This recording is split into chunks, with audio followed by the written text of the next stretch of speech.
रतवारा ढोली घाट पर बरसों से लंबित पुल निर्माण की मांग को लेकर चल रहा आमरण अनशन आखिरकार तीसरे दिन समाप्त हो गया।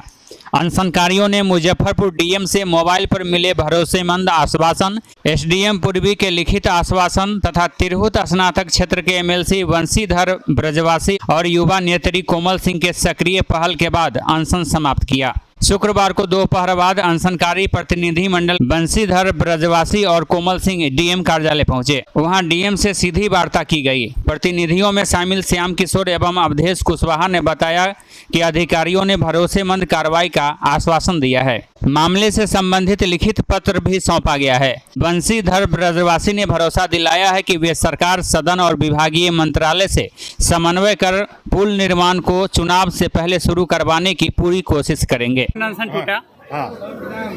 हमारा अनशन आपने देखा कि जिलाधिकारी महोदय ने जिला प्रशासन की ओर से कैसे टूटा? जिला प्रशासन की ओर से जी जिलाधिकारी ने एसडीएम साहब को अपने प्रतिनिधि के रूप में यहाँ भेजा है। और इन लोगों का जो आंदोलन है, क्योंकि पूर्व में इन लोगों ने जो आंदोलन किया था वो काफी सफल आंदोलन रहा। ठीक है। और उसका परिणाम यह था कि ऑलरेडी जिला प्रशासन ने यहाँ पर पुल की स्वीकृति दी थी और इसके निर्माण के लिए राज्य सरकार से पूर्व में ही अनुशंसा की जा चुकी हुई है। इसलिए इस आंदोलन का बस केवल इतना ही कारण था, क्योंकि एक मिसकम्युनिकेशन था। यह बनना था पुल निर्माण निगम की ओर से और यह अनुशंसा भेज दी गई थी ग्रामीण कार्य विभाग को, तो इसके कारण यह दिक्कत हुई। तो अब उसको संबंधित जो इसको बनाने के लिए उपयुक्त जो डिपार्टमेंट है उस डिपार्टमेंट को भेज दिया जाएगा। जिलाधिकारी महोदय से लगातार हम लोग की बात चल रही है और अभी उन्होंने आश्वस्त किया है, अभी तुरंत पत्र जो है वो कंसर्निंग डिपार्टमेंट को भेजेंगे और सरकार को भेजेंगे और ये पुल बन जाएगा। क्योंकि ऑलरेडी प्रशासनिक स्वीकृति मिल जा चुकी हुई है तो कहीं दिक्कत नहीं है, केवल संबंधित विभाग को जाना, वहाँ से टेंडर होगा। लोग काफी निराश हैं। अगर पिछली बार की तरह सफलता नहीं मिली तो ऐसी स्थिति में आप क्या करेंगे, क्या सपोर्ट करेंगे? सफलता नहीं काहे मिलेगी? आप नकारात्मक बात क्यों करते हैं? ये लोग सफल हैं, ये लोग 90% सफल हैं। मंजिल तक जाने के लिए अंतिम समय में रास्ता थोड़ा सा फाइल भटक गया, तो उसको सही ट्रैक पर पहुंचा देना है। पुल हर हाल में बन जाना है और नहीं बनेगा तो मैं एक विधान पार्षद हूं और विधान पार्षद की हैसियत से मैं कह रहा हूं, इनकी आवाज सदन में गूंजेगी और इस मुद्दे को जब सदन में हम जब उठाएंगे तो लोग देखेंगे। चुरा छिपा कर तो कुछ हम करते नहीं है। यहाँ भी मैं आया तो जिलाधिकारी महोदय से हमने बात करा दी है लोगों को। ऐसे रतवारा में कब तक पुल दिखना संभव है?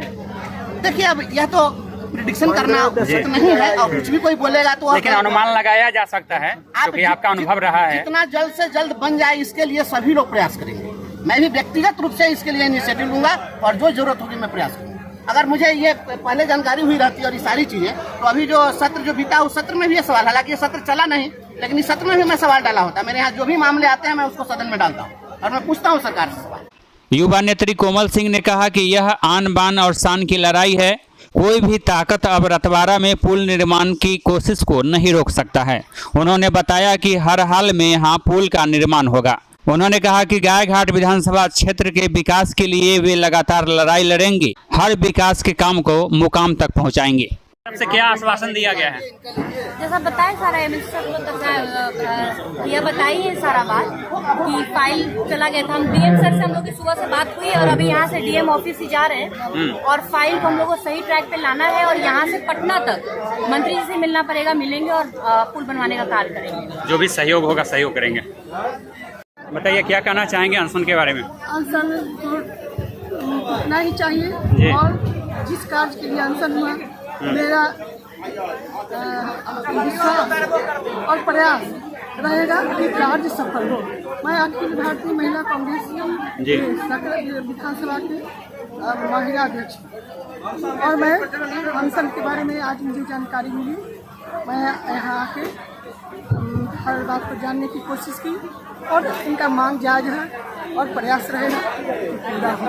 इससे पहले अधिकारियों और जनप्रतिनिधियों ने अनशन स्थल पर सभी अनशनकारियों को जूस पिलाकर अनशन तुड़वाया। इस मौके पर बड़ी संख्या में लोग उपस्थित रहे। हालांकि जन आक्रोश की तीव्रता का अंदाजा इस बात से लगाया जा सकता है कि लोगों ने पुल नहीं तो वोट नहीं देने के नारे भी लगाए। गौरतलब है कि शुक्रवार की सुबह अनशनकारियों की तबीयत बिगड़ने लगी थी। कई अनशनकारियों का बीपी और शुगर का लेवल गिर गया। साथ ही कमजोरी एवं पानी की कमी से हालत चिंताजनक हो गई थी। बंदरा सीएचसी प्रभारी डॉक्टर नौशाद अहमद की देखरेख में अनशनकारियों को सलाइन चढ़ाई गई और दवाएं दी गई। हालांकि खराब तबीयत के बावजूद अनशनकारी अपनी मांगों पर अडिग रहे और सरकार से ठोस पहल की मांग करते रहे। A to Z news live के लिए दीपक कुमार तिवारी की रिपोर्ट।